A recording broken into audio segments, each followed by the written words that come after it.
Hi everyone, today I have with me Katrina Baker, an LMS specialist with experience at implementing and maintaining learning management systems at a Fortune 500 retailer and an AM Law 100 law firm. Katrina will be speaking at our upcoming event, Next Gen LMS, which is happening June 18th through the 20th in Austin. Katrina, welcome. Thank you. Nice to be with you. It's great to have you as well. So let's just start with the name of the event. What do you see, or what does Next Gen LMS mean to you? Next Gen LMS really means that we're building on the foundation of what a learning management system has been able to mean to a company in the past. Learning management systems have been around for a while, as many of you know, and they have done so much for corporations worldwide. But in the past couple years, I would say, there have been so many great innovations in learning management systems, and Next Gen LMS is really just a culmination of all of those different things and kind of going over all of the new innovations that are available.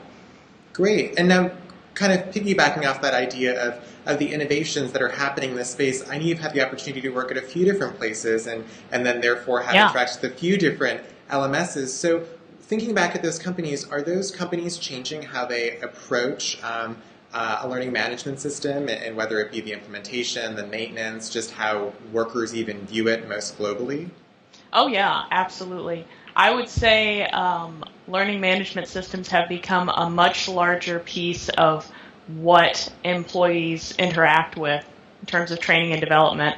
They don't just deliver videos anymore and boring PowerPoints. It's much more interactive. There are games. There's Tin Can API, which for those of you who are familiar, that collects data on even training activities outside the LMS. So not only is the company getting a much better picture of what their learners are learning, but the employee is gathering a lot more information and is hopefully having a lot more fun doing it.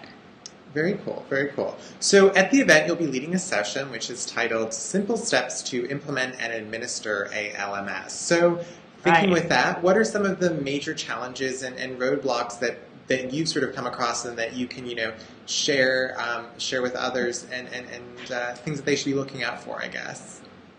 I would say that a lot of companies maybe assume that one size fits all when it comes to LMSs. They assume that maybe because of other big retailers, somebody else in their field has one particular LMS, that is the best one for their needs, and that's not necessarily the case. I would say that it's really important to do a lot of research and a lot of follow-up on the front end before even getting an LMS, because if that part is done right, it saves so much trouble later on. A good LMS that's been well selected and has been gone over by everyone at the company, that LMS is going to deliver the best content for the end user. Definitely looking into whether the LMS is going to meet the company's budget needs. A lot of people look at that on the front end and go, okay, it's going to be fine for this first year, but does that LMS vendor have a reputation for raising rates later on? What can you expect in the future? How many users are you going to have a year from now, 5 years from now, and is that going to affect the rate?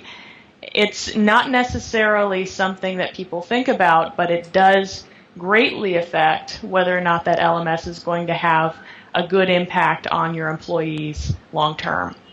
Yeah, that makes a lot of sense, because we know it's all a big investment up front, but you hope that it isn't a big investment every year after that necessarily. Right, exactly. Or you hope it doesn't just keep increasing. Right, that's the other scary part. Exactly.